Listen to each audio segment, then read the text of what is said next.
Hello students, तो आज हम पढ़ेंगे क्लास 6 की book a pact with the sun की 4th chapter the old clock shop.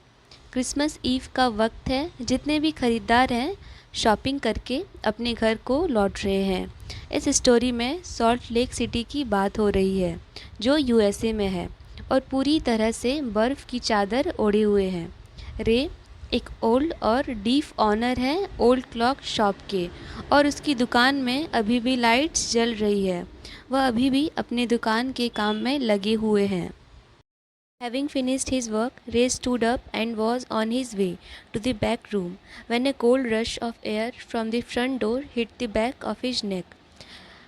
काम खत्म हो जाने के बाद रे अपने रूम की तरफ बढ़ता है। तभी फ्रंट डोर से आती हुई ठंडी हवा रे को अपनी नेक के पीछे फील होती है। He turned to meet a last-minute shopper, but his old, wise eyes told him that this was not a shopper. He saw two men, one in his 20s and the other closer to 50. The younger man remained at the door. The older man approached the counter with no sign of friendliness in his eyes. Ray was able to hide his growing fear as he slowly pushed a notepad and a pencil across the counter.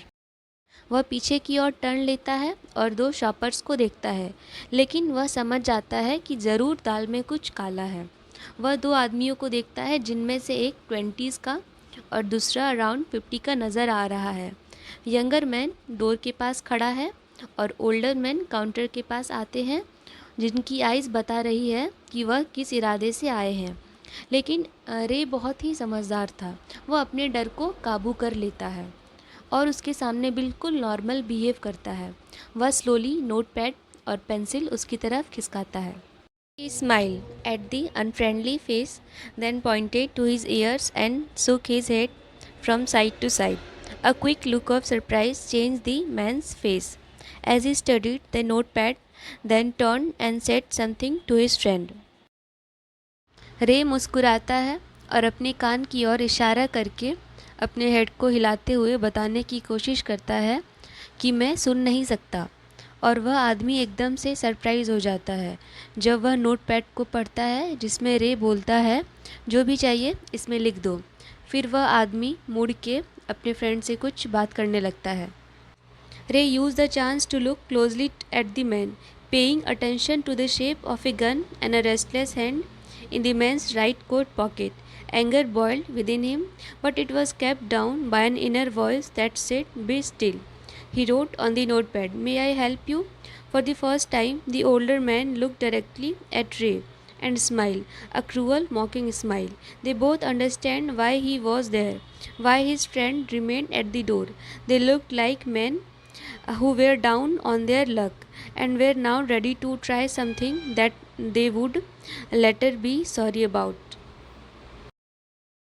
रे मौके का फ़ायदा उठाकर धीरे से झांकने की कोशिश करता है और पाता है उसके पास एक गन है और उसकी रेस्टलेस हैंड कोट के राइट पॉकेट में है, और वह अपने हाथ को बिल्कुल भी स्थिर नहीं रख पा रहा है। उसे गुस्सा तो बहुत आता है, लेकिन वह खुद को कंट्रोल करते हुए मन में बोलता है, बी स्टिल, अभी शांत रहो। वह अपने नोटपैड में लिखता है, मे आई हेल्प यू, मैं आपकी क्या मदद कर सकता हूँ। और वह आदमी बहुत ही क्रूअल वे में मुस्कुराता है। वह दोनों समझ चुके थे कि उसका फ्रेंड डोर के पास क्यों है और किस इरादे से आए हैं, लेकिन वह दोनों आदमी किस्मत के मारे नज़र आ रहे हैं और ऐसा कुछ करने वाले हैं जिससे उन्हें बाद में बहुत अफसोस हो। The clock ticked on. Ray calmly wrote another message. Have you come to pick up a clock or watch? Then he pointed to the lone board, filling with hanging clocks and pocket watches. He was not a pawnbroker, but at the same time couldn't say no to the needy people who placed their old watches or clocks before him for anything they could get. He loaned more than he should. They would be there when the owners wanted them back. At the same time, he had paid with no interest. घड़ियों की टिक टिक की आवाज़ गूंज रही है। रे फिर कुछ अपने नोट पैड पर लिखते हुए पूछते हैं, क्या तुम क्लॉक्स या वॉच खरीदने के लिए आए हो? और लोन बोर्ड की ओर इशारा करता है जिसमें बहुत सारे हैंगिंग क्लॉक्स और पॉकेट वॉचेस हैं। हालांकि वह पॉन ब्रोकर तो नहीं है।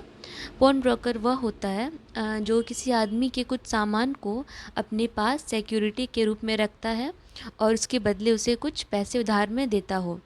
पॉन ब्रोकर न होने के बावजूद भी वह किसी ज़रूरतमंद को ना नहीं कर पाता था।